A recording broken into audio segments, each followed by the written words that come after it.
everyone, welcome back to Museum Grack Reads. My name's Elizabeth and today we're talking Sci-Fi September.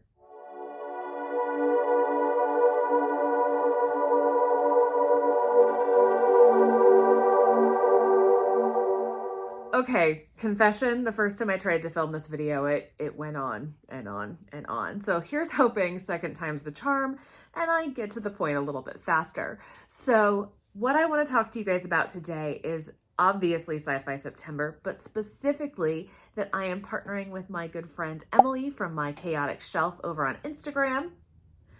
And we are doing a Sci-Fi September Bingo Board. Now, this isn't your competitive YouTube style readathon. This is more of a casual exploration of the genre and challenging yourself just a little bit further and to try something maybe that's outside of your comfort zone. And with that in mind, the reveal. You'll see this is a 5x5 board, but don't let that intimidate you. We are absolutely okay with you doubling up. If you have a book that fits 3 of these prompts, then by golly, that counts for 3 prompts. So I am probably going to double up a little bit this month, but I wanted to tackle this board with you guys on my September hopeful. So I thought I would share a little bit about what I might be planning for each of these categories, but also maybe offer you some options or recommendations for things that might be of interest to you in your reading journey.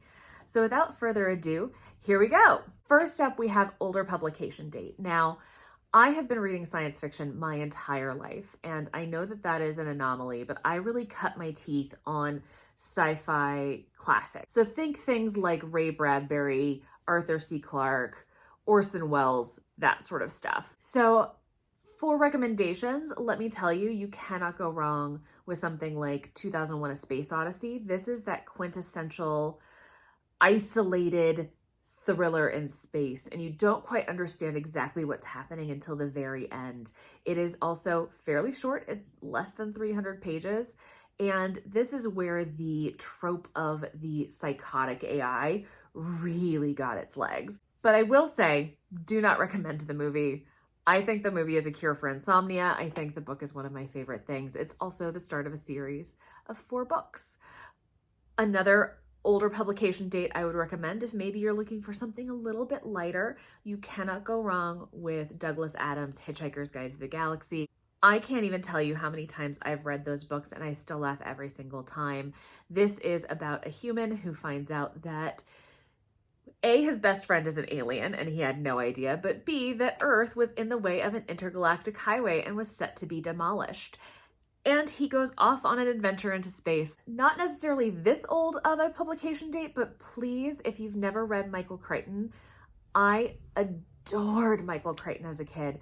I would highly recommend, obviously, Jurassic Park, but also Sphere is a very underrated first contact story that is set at the depths of the ocean. Also had a really good movie with, I think, Vince Vaughn in it. Am I crazy? Was that Vince Vaughn? I don't know. I really enjoyed it at the time. I've actually been contemplating rereading Sphere recently, so take that for what you will. For me, I'm going to go with a classic science fiction author of that golden era of the 60s and 70s that I have never picked up, and I am deeply ashamed of it. And that's Ursula Le Guin, Left Hand of Darkness. So this is part of a series, but I've been told you can read it kind of on a standalone. It was written in 1969. This explores a human anthropologist, essentially, visiting a planet that has no set gender. Individuals on this planet can interchange their genders as needed, and humans don't know what to do with this. So having been written in 1969, I'm interested to see what her perspective is on this.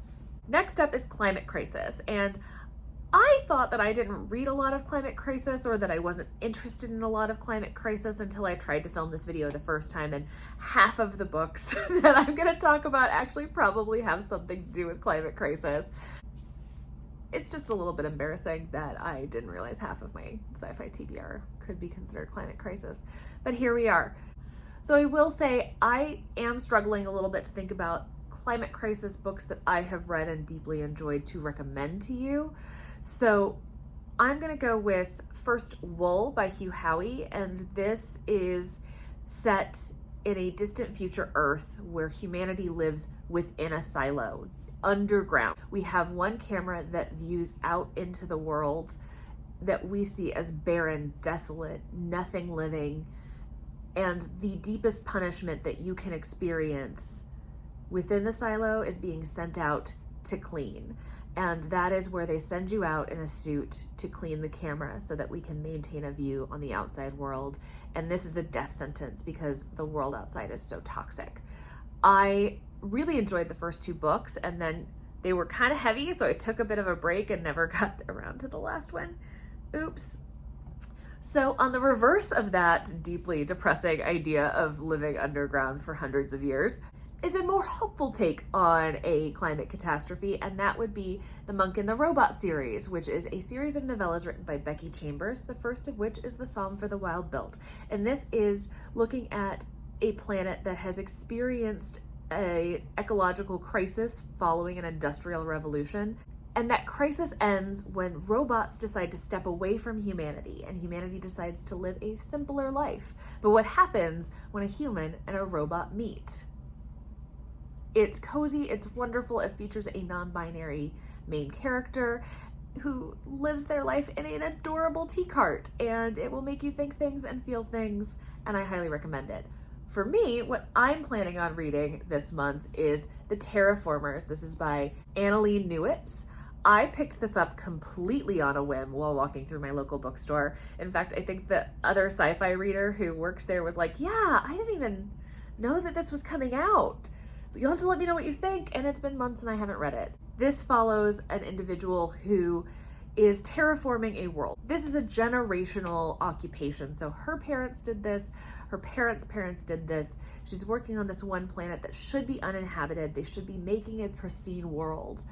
And she discovers that there is actually a civilization living within one of the volcanoes of this planet. So what is the implication of that? What are her decisions and how does that impact this pristine world? I think it might be a little bit of a stretch to consider this climate crisis, but I'm going with it because this is my excuse to read this book. We're going to talk about middle grade. Now, I do not read a lot of middle grade. I do not have a lot of middle grade sci-fi recommendations for you.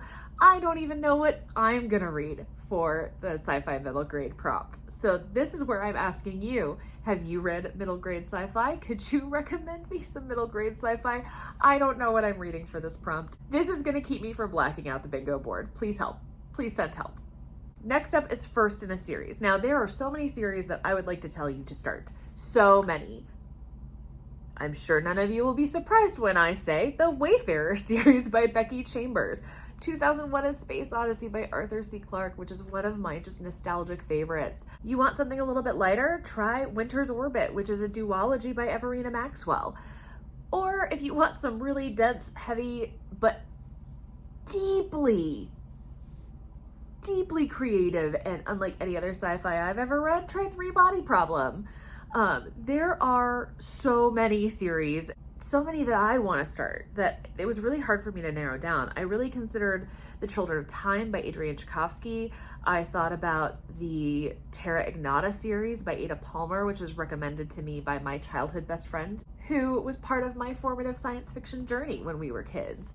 I thought about Velocity Weapon, which was part of Christine's Battle of the Books and beat me out on my recommendation of The Long Way to a Small Angry Planet, but I'm not bitter about it at all. Ultimately, though, I went with one that's been on my TBR for a while and is something very different from the science fiction I've been reading lately, and that's The Calculating Stars by Mary Robinette Kowal. So this is book 1 in the Lady Astronaut series. It is an alternate history on the space race. I love an alternate history. I especially love an alternate history on the space race. If you haven't tried watching For All Mankind on Apple TV, what are you doing with your life? Go watch it right now, but maybe read a book for Sci-fi September 1st. And I'm gonna actually read you the synopsis on this one because then you'll see why I was like, ooh, intrigued. On a cold spring night in 1952, a huge meteorite fell to Earth and obliterated much of the east coast of the United States, including Washington, D.C. The ensuing climate cataclysm, will soon render Earth inhospitable for humanity, as the last such meteorite did for the dinosaurs. This looming threat calls for a radically accelerated effort to colonize space and requires a much larger share of humanity to take part in the process. Elma York's experience as a WASP pilot and mathematician earns her a place in the International Aerospace Coalition's attempts to put a man on the moon, as a computer. But with so many skilled and experienced women pilots and scientists involved with this program, it doesn't take long before Elma begins to wonder why they can't go into space too. Elma's drive to become the first lady astronaut is so strong that even the most dearly held convictions of society may not stand a chance against her. I cannot wait. I already have all 3 books because I feel like I'm gonna love it that much. I think this is going to be a 5-star, so let's check back at the end of the month and see if I actually get to it and what I thought. So we're gonna stick with the theme of dinosaurs, from the meteorite, for the next prompt, which is time travel. So for recommendations, I think there's a lot that have gone around that are pretty familiar, but if you haven't read Timeline by Michael Crichton, again, a Michael Crichton plug, I recommend it. It was so interesting, very different from the movie. Another one I've actually been contemplating rereading, but this is where a corporation has inadvertently created time travel, only it goes to one place in 14th century England in the midst of the French and English wars. And the big sticky issue is that if you travel through time too often, your body starts to feel the effects. So this company is trying to gain resources out of this distant past, kind of in secret, when someone goes missing and a team of archaeologists and historians are sent back in time to try to save them.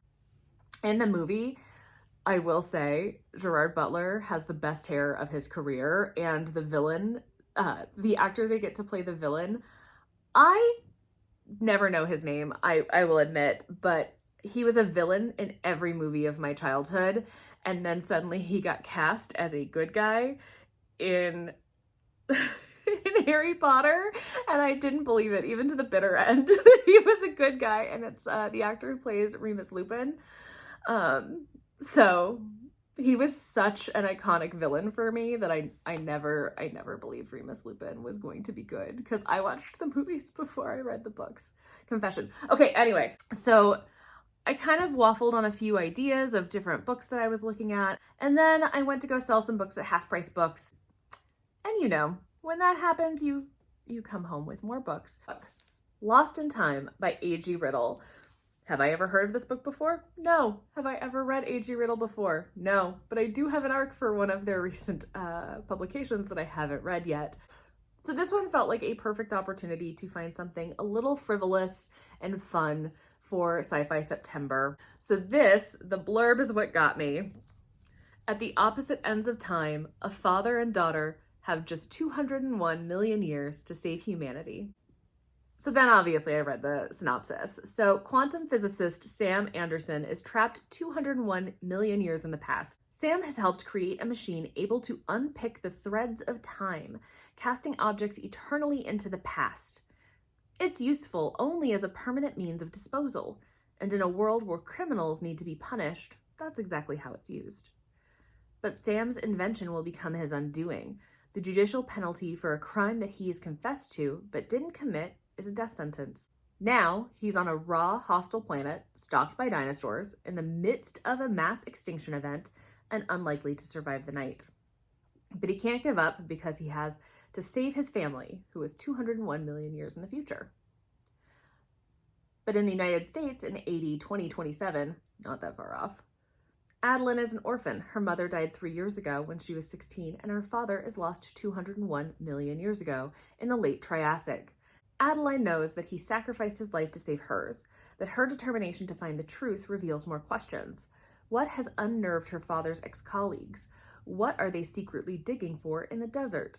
Adeline will do whatever it takes to get the truth, because somewhere, 201 million years in the past, her father is still alive. This just sounds silly and wonderful and like an absolute page turner. I wish that I had time to go to the beach, because this feels like a silly beach read to me. Yes, this is what I consider a silly beach read. I'm sorry. So next book is a sci-fi with fantasy elements. So this isn't a part of the genre that I tend to gravitate toward. One recommendation I have for you is The Genesis of Misery by Neon Yang. This is written by a non-binary author and is an adult science fiction retelling of Joan of Arc. It was so lyrical and poetic. As I was reading it, I kept thinking about my true fantasy girlies because I thought that this was a really interesting take on science fiction that they could sink their teeth into. So I don't read a lot of science fiction with fantasy elements. This is another place where I would like your recommendations. Let me know what you think I should be picking up.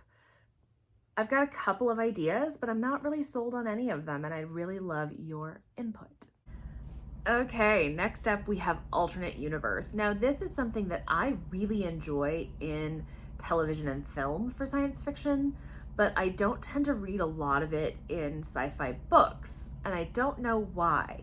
But I will say, if you haven't read The Space Between Worlds, it's a good time. It's a good time. That's going to be my recommendation, because otherwise I'm just going to tell you to watch half of Stargate SG-1. So for this, I'm actually going to go with an, oops, I was supposed to unhaul, but I actually hauled at Half Price Books purchase, and that's going to be Century Reign by Alastair Reynolds. Now, I read an Alastair Reynolds last year that I really enjoyed, and I told myself I wanted to pick up more by him. So I grabbed it when I saw his name and thought, oh, this feels like it would fit for this prompt for Sci-fi September. So, 300 years in the future, Earth has been rendered uninhabitable. See where I'm starting to laugh at myself thinking I don't read climate crisis books? An archaeologist, Verity Auger, specializes in the exploration of its surviving landscape. Now, her expertise is required for a far greater purpose. Something astonishing has been discovered at the far end of a wormhole. A mid-20th century Earth, preserved like a fly in amber. Somewhere on this alternate plane is a device capable of destroying both worlds at either end of the wormhole. And Verity must find the device before it's too late for the past and the future of two worlds. Then we have Queer MC, and let me tell you how thrilled I am about how much queer representation we are getting in science fiction and how much more diversity we have in terms of authors of science fiction these days. Because when I was a kid, there just wasn't a lot that wasn't written by a white dude. So there are so many books that I want to recommend to you for this. I'd say if you like that claustrophobic, do I trust the AI aspect of 2001: A Space Odyssey, try The Darkness Outside Us, which is two young astronauts from different conflicting nations having to make their way on a mission that maybe isn't what it seems. Or, maybe try the Wayfarer series by Becky Chambers, because the queer representation in that is absolutely unparalleled. You really can't go wrong. And there are lists upon lists of sci-fi that's out there that really fits into this prompt. I'm happy to discuss queer sci-fi all the live long day down in the comments, so if you are looking for something maybe a little bit different, let's chat about it. I am so excited at trying to help you find the exact right book for this prompt, but I need this video to not be 2 hours long. So for this, I'm actually picking up a book that was recommended to me by my childhood sci-fi best friend, and that's A Memory Called Empire by Arkady Martine. So I read a short story by Arkady? I'm gonna have an existential crisis. So I really enjoyed it. It was called Rose House. So one day he reached out to me on Instagram, and it was one of those just like, hey, what are you reading? I have a book that I'm really loving that I want to tell you about, and that was this, A Memory Called Empire. And this is one of those books where queerness and gender exploration are normalized, and there's something just so beautiful about living in a world like this for a brief period of time, but that might just be because I'm in Texas. So, synopsis. Ambassador Mahit Zemari, this is just full of words I can't pronounce, I'm sorry, travels to the capital of the interstellar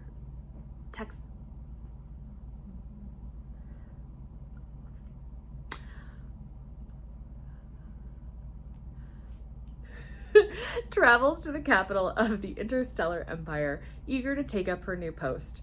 She arrives only to discover that her predecessor has died, and no one will admit that his death wasn't accidental, or that Mahit might be next.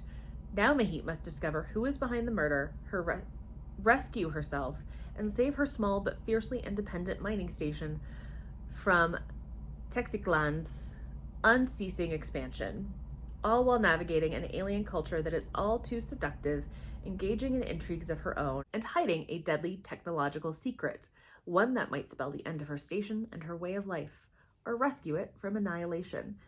This is book 1 in a duology, so I'm excited. So next we have hyped. Now, there are so many hyped sci-fis, and as far as those go, I think you can't go wrong with what you are seeing hyped to you, right? That's different for everybody. For example, for the tarot readathon, I picked a book for hyped, or book that I was seeing all over Instagram, TikTok, those sorts of things. I picked a book that just 1 or 2 of the people I follow were talking about consistently, and that was The Last Watch by J.S. Dews. Was that hyped everywhere? No, but it was super hyped for me, and I had an amazing time. So as far as books that I see hyped a lot that I think are worth your time, please do not sleep on Project Hail Mary if you have not read it yet. It is worth all of the hype. I will say Three Body Problem is worth all of the hype if you enjoy a dense sci-fi. This is what I would consider a high sci-fi, like you would have a high fantasy. I waited so long to start the Expanse series, and honestly, it delivered. It delivered what I expected it to. So those books that you're seeing everywhere, you might be seeing everywhere for a reason. I think it's time to take the chance and take the gamble on something. For me, I'm picking a book that I have been seeing everywhere recently. I first saw it on Jess from Books Past Bedtime's channel, and that is Starbringer by Tracy Wolff. Now, this actually featured in my mid-year book freakout tag, so I'm just going to link it in the cards and not give you the full synopsis, but this feels like a fun ragtag found family adventure through space that I am really excited about. Last on this row is Sci-Fi Horror. This is a genre I wish I read more of. I love science fiction horror. I love watching it. I love reading it. I love the heart palpitations. It's honestly my favorite subgenre of horror. So with that in mind, I don't actually have a ton of recommendations for you because I feel like my collection of sci-fi horror is woefully lacking. So I'm excited to explore some new options this month. What I will recommend, and what everybody will probably recommend, is Dead Silence. I pre-ordered this bad boy because it was described to me as The Shining meets Titanic in space. I felt personally that it had a lot of Event Horizon vibes in a fun way, which was my favorite sci-fi horror as a kid. It doesn't hold up. If you haven't seen it, don't watch it, please. But it was just so good. So I am so excited for S.A. Barnes's next sci-fi horror book, which should be coming out next year. I'm so excited. She's posting about how she's finishing her past pages. If you're maybe looking to dip your toes in a little bit and you want a recent but short read, try The Scourge Between the Stars by Ness Brown. This is kind of a take on the ideas in the Alien franchise, but with significantly higher stakes than just one crew being impacted. For this month, my SFF book club actually picked a sci-fi horror. We also picked this one because it is Hispanic Heritage Month, and this is written by and about a Hispanic character, and that is Alien Vasquez by V. Castro. So I actually picked this up and got to meet V. Castro at the San Antonio Book Festival, and I'm so excited because this is going to be the first one of her books that I read. And obviously, it is actually in the Alien franchise, so I think this is going to be an interesting and fun time. And I will say, when I met her, she said that she really deeply wanted this to be the book of hers that got turned into a movie. Makes sense. Okay, middle row. Only 4 slots here. So we've got first a non-human MC. And I've covered a lot of stories like that already in some of the other recommendations. But I will say there was a New York Times bestseller from 2012 with one of the dumbest names on the planet, whose main character is a robot. That was Robopocalypse. And for that to be my recommendation for you, my choice for this prompt this month is going to be Robogenesis, book 2 in this duology. They are terrible covers, they are stupid names, but I tell you, it's actually worth reading. The first book was really interesting. Then Sci-Fi Retelling. I talked a little bit about my Sci-Fi Retelling recommendation in my Sci-Fi with Fantasy Elements because that was the genesis of Misery. I don't read a lot of science fiction retellings, but I'm excited to try to read some more science fiction retellings. So drop some recommendations in the comments below. But for this, I'm gonna actually read The Stars Undying by Emery Robin. Now, this is a retelling of Antony and Cleopatra. I can't. It's gonna be too much fun for me as somebody who, while I wasn't the greatest fan of the Ptolemies, and I have a small child first discovering dinosaurs love of ancient Egyptian history, so I'm really looking forward to seeing that in space. Next is alternate format for you. So if you typically read physically, try doing an audiobook or an ebook, or switch it up if you read audio and try something physical.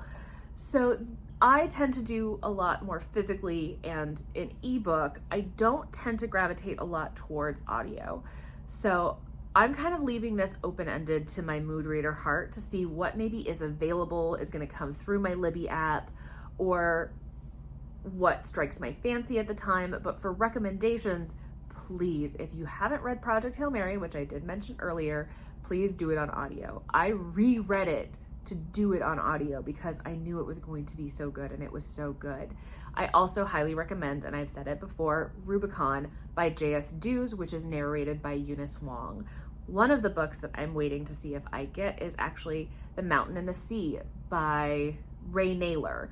I read this as an ebook arc last year. I loved it. This is about the discovery of a sentient species of octopi, but also conversations around the implications of true AI, all in a dying world. Ha! More climate crisis. But this was also narrated by Eunice Wong, and I really enjoy her narration style, so I want to see how this story comes to life through her voice. One that I'm deeply considering reading, though, is not just a different format for me, but I would also say maybe skirting the edge of science fiction, and that is fan fiction by Brent Spiner. If you recognize that name, excellent taste, but Brent Spiner played Data in Star Trek Next Generation, and fan fiction is what he calls a memoir story about his life, where he is building out a fictitious take on a real instance in his life at the height of the craze around Next Generation. And I want to do this on audiobook so bad, A, because it sounds hilarious, but B, because pretty much the entire cast of Star Trek Next Generation voices themselves. And my little 90s baby heart is ready for it. I'm ready for this journey. Last on this row, we have Sci-Fi Novella. Now, if you've never done a sci-fi novella, I highly recommend To Be Taught If Fortunate by Becky Chambers or Remote Control by Nydia Okorafor. It is one of her more recent and not quite as popular. I also highly recommend this is gonna be a weird one, and if you can find it, and this is up your alley, I highly recommend it. It is called Oman Ra. It is a satirical look on the space race through the eyes of the Soviet cosmonauts. And when I say satirical, I mean it is absurd. It is like Candide level of absurd.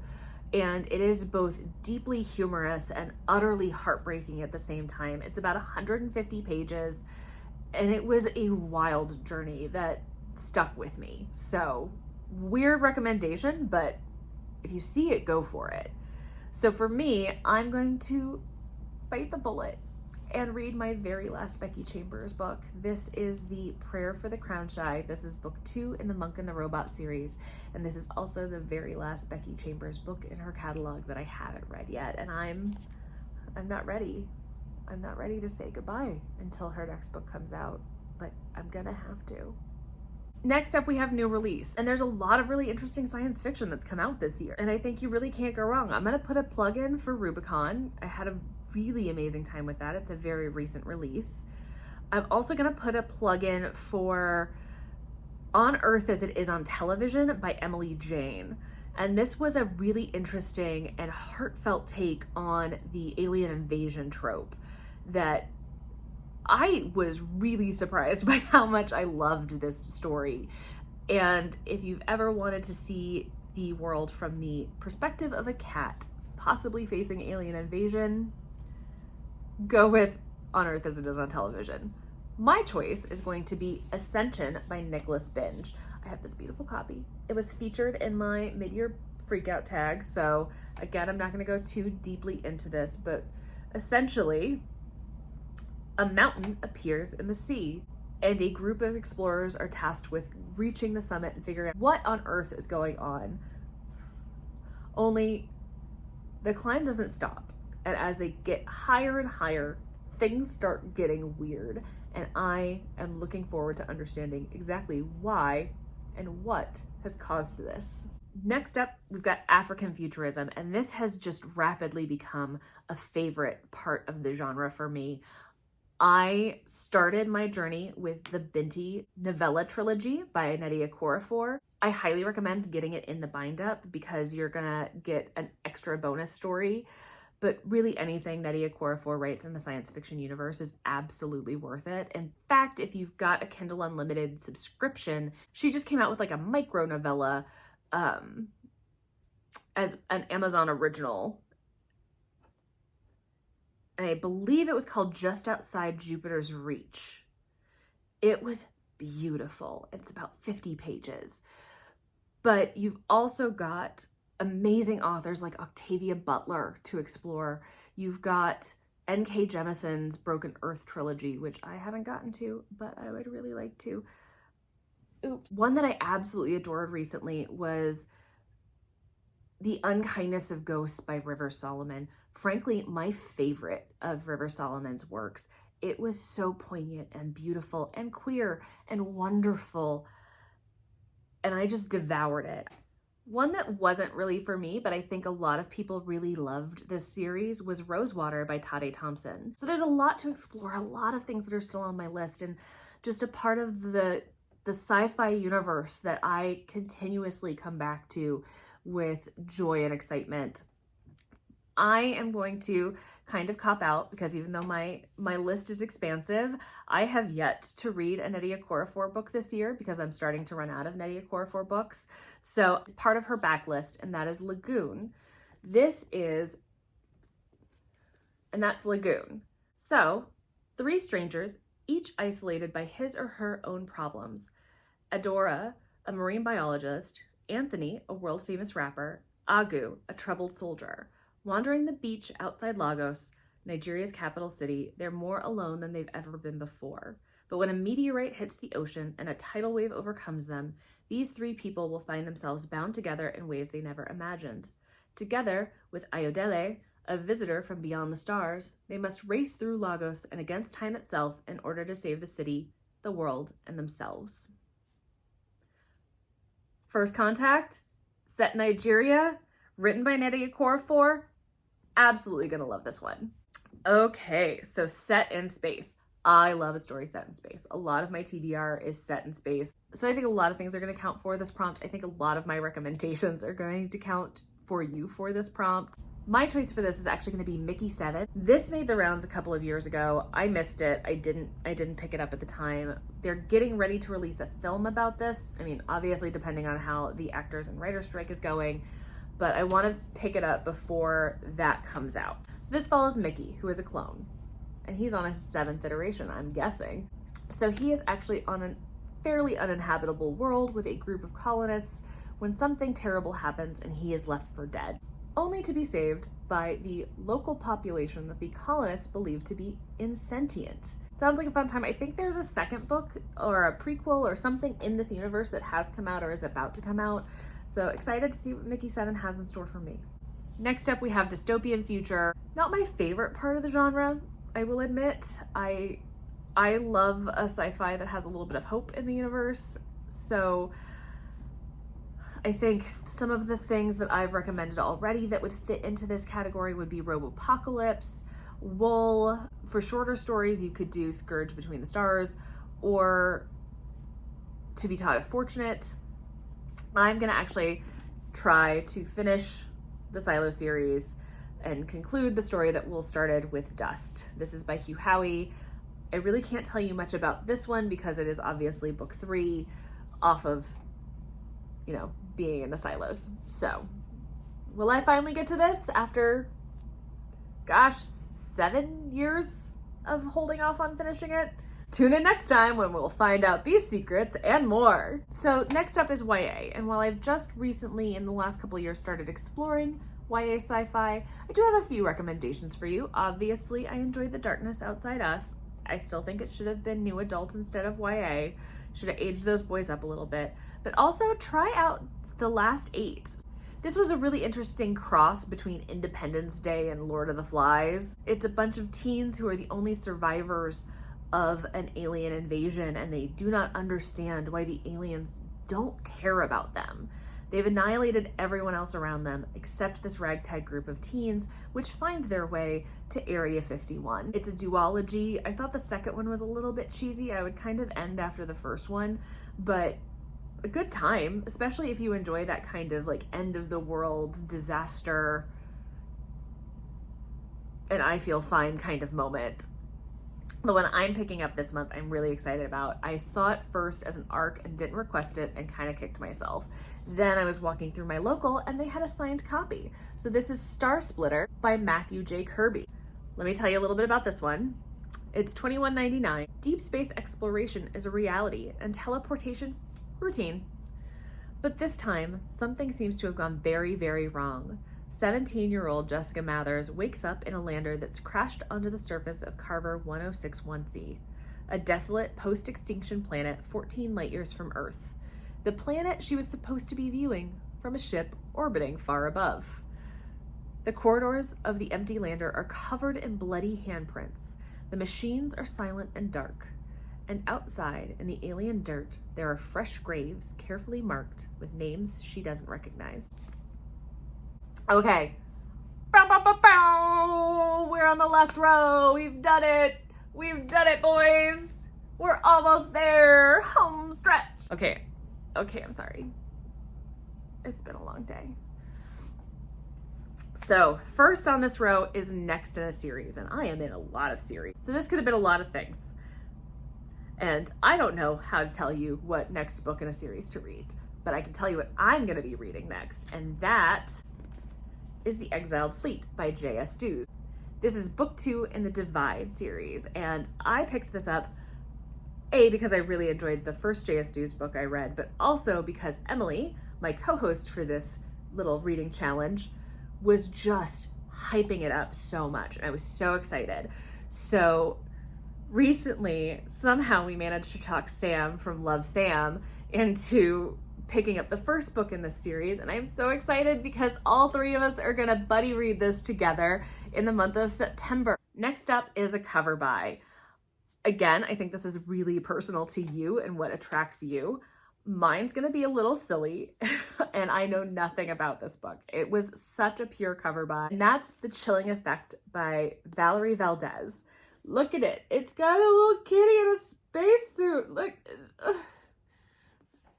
It's just so cute. Look at the little baby. So I've talked a little bit about this in a book haul. I think I've read the synopsis in a book haul. It's basically somebody who is running a small package shipping company, kind of like Planet Express in Futurama, and her sister gets kidnapped by a syndicate, like a crime syndicate, and she's got to go save her. It seems like a lot of fun hijinks are going to ensue, and there's going to be a cat, and I really hope I get to live inside the cat's head at least once in the story. I like getting to pretend to be a cat.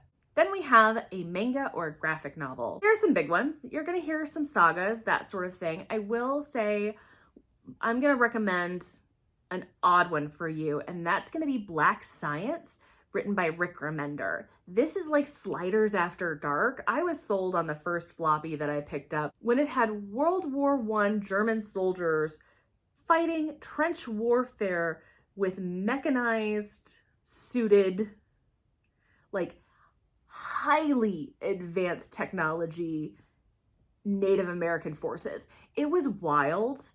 The art in it is beautiful. If you've never read something by Rick Remender, I really, really highly encourage you to try.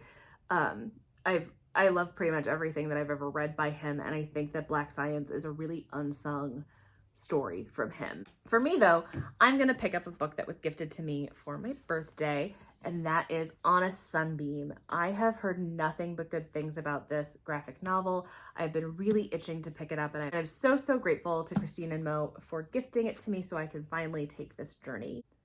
Next is a book on your TBR. This could be so many things. I've got such a big sci-fi TBR. I'm gonna go with another book that was gifted to me. You're getting a sneak preview of a haul video. I'm so sorry. But this was one that I added to my non-physical TBR as soon as I heard about it from actually the same person who gifted me, and that was Noelle from Noelle 7 Pages. And that is In the Quick by Kate Hope Day. Embarrassingly, I posted about this gift on my Instagram, and one of my friends saw it, thought that looks interesting, and read it before I did. So, oops. But look at this beautiful cover. This could have been a cover buy too, except I didn't buy it. So the short summary on this is: a young, ambitious female astronaut's life is upended by a love affair that threatens the rescue of a lost crew in this brilliantly imagined novel with echoes of Station 11, The Martian, and yes, Jane Eyre. I liked The Martian. I love classics. I'm here for it. And Noelle recommended this so highly. I trust her judgment so much. I just really think this is going to be a 5-star. Okay, guys, are you ready? Are you ready? It's the last one. It's the last one. We did it. We did it. Last book in Sci-Fi September's bingo board is so the last prompt is cozy sci-fi. I will admit, I'm pretty new to cozy sci-fi, but I am also an avid adopter of cozy sci-fi. I've really enjoyed diving into a world where you are exploring and learning without necessarily a giant threat. It's like being a tourist in another world, is how I would describe it. You get to explore without feeling like you are part of some grand story, which I love being part of a grand story. I do, but sometimes I just want to, have a cup of coffee and watch the world go by. And that's what cozy sci-fi can feel like. Cozy sci-fi is best encapsulated with my queen, Becky Chambers, and that woman rips my heart out every time. I sob so hard sometimes reading a Becky Chambers book. And in fact, several books on this list that I've already talked about are considered cozy sci-fi. So the Lady Astronaut series is apparently considered cozy, or at least feel-good sci-fi. The Chilling Effect is considered cozy sci-fi. I think what I would consider a cozy sci-fi, much like a cozy mystery, would be The Last Man by Mary Robinette Kowal, which I mentioned briefly, and that is very much an Agatha Christie cozy mystery, but set in the future on a luxury cruiser going between the moon and Mars. It is like reading Death on the Nile, but in space. I love it. So for this, I'm gonna go with that cozy mystery vibe. I'm gonna go with Station Eternity by Mur Lafferty. Amateur detective Mallory Viridian's talents for solving murders ruined her life on Earth and drove her to live on an alien space station. But her problems still follow her in this witty, self-aware novel that puts a speculative spin on murder mystery. This sounds cozy. This sounds like a good time. I want to know who's getting murdered and why. Okay, guys. We survived this marathon. We did it. I'm proud of us. And I'm so excited for what the month has in store, and I'm so excited to see what you guys are gonna read and how you guys are gonna utilize this bingo board. So I've got links to the bingo board, to Emily's Instagram, to everybody I've mentioned down below. I would love to hear what you guys are planning on reading for Sci-Fi September. Let's talk about it in the comments. If you enjoyed this, please consider liking it. And if you're interested in hearing even more slightly unhinged sci-fi ramblings from me, please consider subscribing. So with that, I think this video has already been long enough. I'm gonna do a quick sign off and say, bye guys.